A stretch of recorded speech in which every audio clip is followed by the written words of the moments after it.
Good morning, good afternoon, good evening, no matter where you are in the world. This is Howie, and I'm here to help you win with money. As always, you can find me on Facebook groups. Investing 102 is a great place for you to see what I'm posting. Videos do take a lot of time to make, edit, and post. Facebook groups are just posting a link or a comment. It can take somebody a minute to do. So this is probably the easiest way to chat or reach out or learn something. I do have a Instagram now, but I don't really use it. I mean, I will post pictures and things like that. So on to the market. Let's move on. Market was green, and for the most part, it really popped in the last 90 minutes. And for some people, that's a good thing. I also follow a lot of traders and option traders, and a lot of people took some big losses. I'll do another video on that. A lot of it has to do with this thing called the gamma risk, but again, that's only for traders who really care about options. I'm not going to talk about that in this particular video. In this one, I will go over my short-term trade. I do a little bit of everything. I don't want to just trade one strategy. I do a little bit of all the strategies combined, and I mix it all up. So I'll go over some of those trades at the end of this video. So the first thing I do is in these this is week number 12. I want to show you my results. And again, I copy every transaction minus all those useless ones that my broker does. Things like sweeping money and the interest that you earn for having cash sitting in your account. Those things only add up to like $1 or $2 a year. So it doesn't even matter. So I remove all those things. But let's get right to it. First thing I do is I have a spreadsheet that keeps track of everything that I copy from my brokerage company. So I do this every week. So I'm not going to explain this. You can go back to January and watch those videos. But I'm going to speed up this process. I'm going to copy all of them in order by date into here. Here's the 22nd. Paste that in. I got more from the 22nd. Paste those in. I got a dividend on 23rd. Paste. Data from the 24th. Paste. More transaction from the 24th. Paste that in. And I got another dividend over there.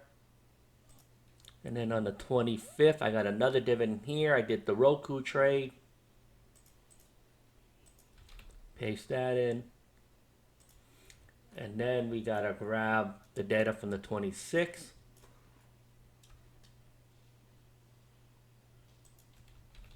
And there you go. I'm not going to copy this dividend stuff. This interest one here on the 26th. And then I got to delete some of these, I think. Actually, I'm not going to delete it. So the only one I'm not going to copy in is this one here on the 26th. Paste that. And the last of my 26 is over here.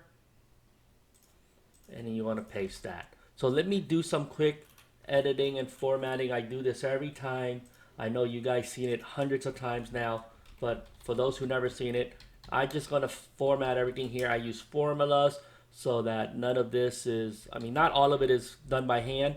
They're just all formulas to format things that I need.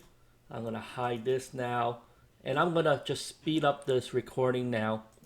First thing I did was fix all the dividends. I make sure that the option type is set. I make sure all the ticker symbols are right. Oh, and this is wrong, so let me fix those. And then I had to make sure that whenever it's a negative, I just use a different type so I don't double count it. And then I added the descriptions here. For dividends, I do not count them as trades during the year, so you'll see that. I never count them as trades. So let's move on to the next thing. I spotted a mistake, so I'm just going to show you what happened. I must have double pasted it. So this is the correct data here, so I deleted some rows. And I'm just going to fill this in. So I double pasted this data. So the good thing is I go for each line, adding trade numbers in. And then I add a comment so I remember each trade. So this was double pasted. So I just fixed that. So because of that, if you're tracking the number of rows or the columns, it's going to reduce it by a few. And you see that right here. So again, that was my mistake. Again, I'm not trying to fudge data. I don't like to add extra rows. I just go through a line-by-line audit of everything, and I'm adding these little row counts and how many trades that I make. And you see I go through each one, and I colored them. So last week was this color. This is this week. So I'm going to go through each one and finish this up. And I think I fixed everything. As always, I'm going to hit the save button. And I don't know if I have any errors until I pivot the data. So let's go there. Let's go to the pivot for the monthly data. I'm going to hit refresh. And there you go. And I'm going to try to look at this. And this is right. I didn't do any trades on Tuesday. And I did get a dividend on that day. So that looks right to me. I know it looks wrong. And on these days, I was closing a lot of the SPYs. And I go about 10 wide. So if you're doing 5 or 6 contracts, and I'm closing one set and opening another set, this makes sense to me. So that's not wrong. And that explains why I made some money here and I made some money here. So this looks pretty good to me, but I didn't spot anything yet. Let me take some time to research stuff.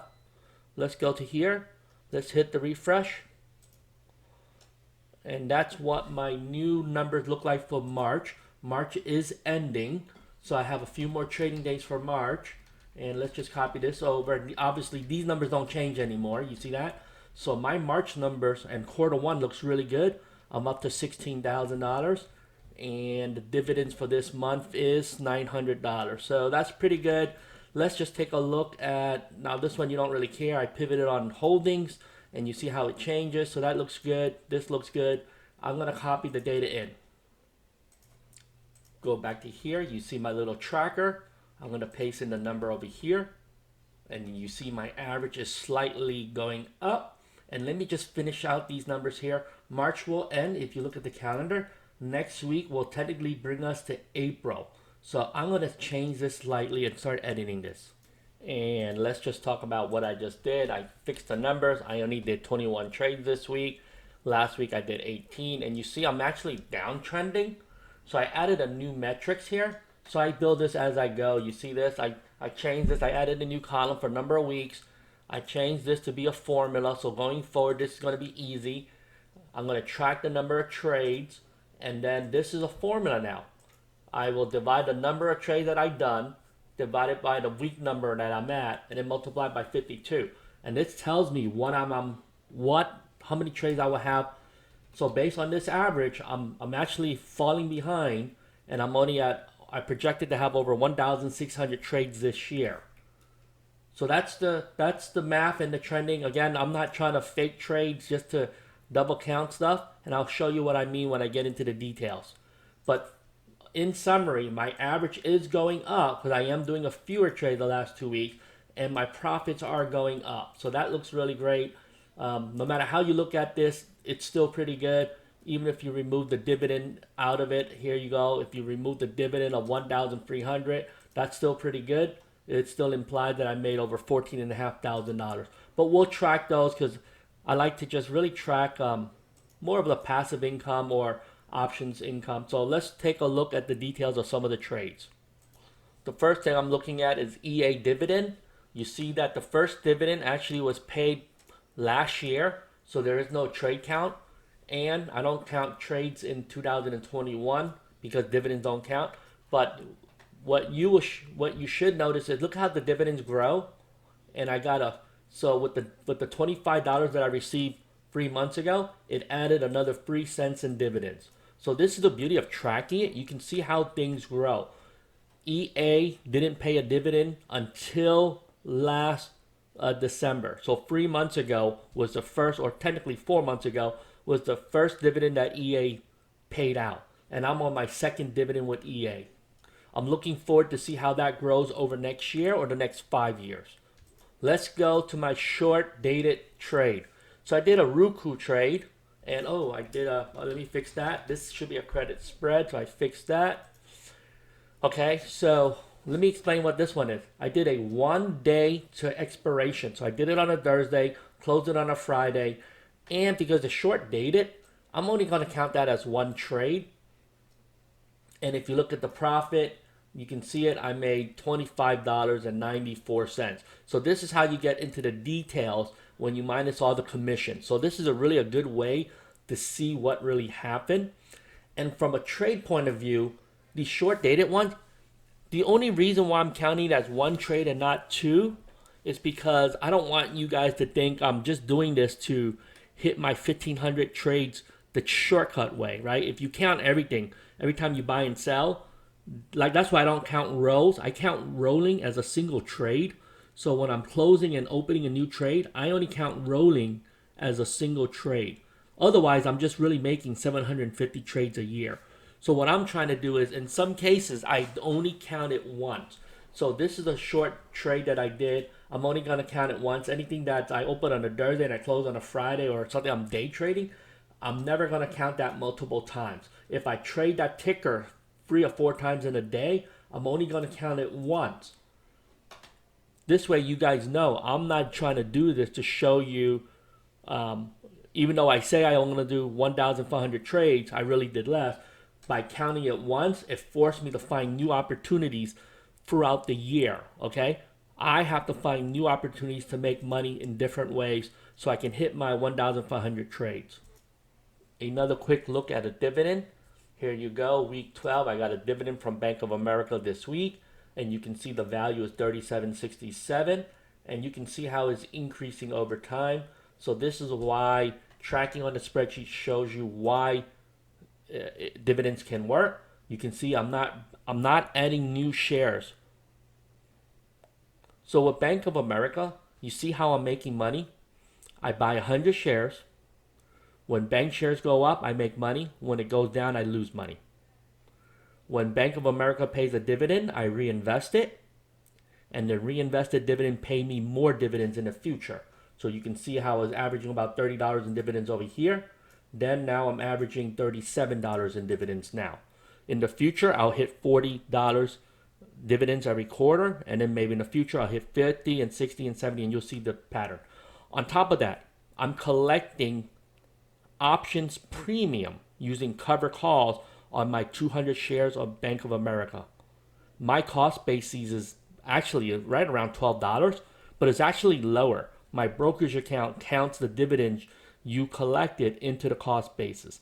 I know I paid much less than that. I bought 100 shares at about $7 a share, and then recently I bought some more shares at like 23 or 24 bucks to round out my lot. I needed 200 shares to write 2 contracts instead of writing 1. But you see how if you layer on these methods, you can make money that way. The next one is a really interesting one.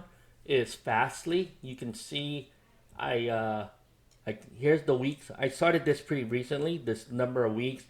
Before I only use one color and everything else. I didn't want to go back and fix that. But all the new ones, I will follow this new pattern of what I'm doing, and I use a different color. Now, the color stuff, I think this started around week 7 or 8. I'm not really sure. Let me show you what happened here. So how do you make money in cover calls? Now, FSLY is a really volatile growth stock where the price move up and down. So you see me rolling this thing.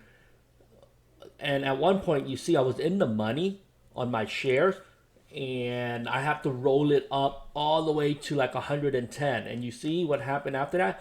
FSLY then took a big drop, and I made money by rolling down and in. So I shortened up the time frame, lowered the strike price close to the market price, and then you see I've been rolling down and in so that I can eventually start rolling back up and out.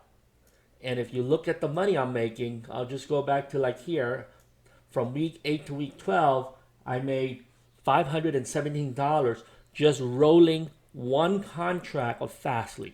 So yes, I own $7,000 worth of it. Whether it goes to 200 bucks or it goes to 42 bucks, I don't really care. I'm just trying to make money on cover calls. So I do have my underlying tied up. But I still believe in the company. I think it's a company that's competing against Akamai. And whether or not tech goes boom or bust, I don't really care. My strategy is, again, this is the layering concept. Level 1 or level 2 is, right, you buy an index fund. Level 2 is add some risk. So FSLY is a high risk growth stock. So that's considered like a level 102 type strategy. And then I'm using a level 201 strategy where I'm layering in an option strategy on top of what I'm already doing. And this is what I've been trying to teach. You can still reduce risk holding something that's high growth, that is very volatile, And yes, over the short term, you may make money and you lose money, but I'm trying to level that out by making money every week or every month with the option. So here's a great example because you can see I made $500 on a company that really the shares really haven't gone anywhere. If you do the quick math, assuming that I paid, and I don't remember exactly how much I paid, but you can see how I made 7% or a little bit under 7% so far in the first quarter of 2021 just using options on Fastly because I own 100 shares.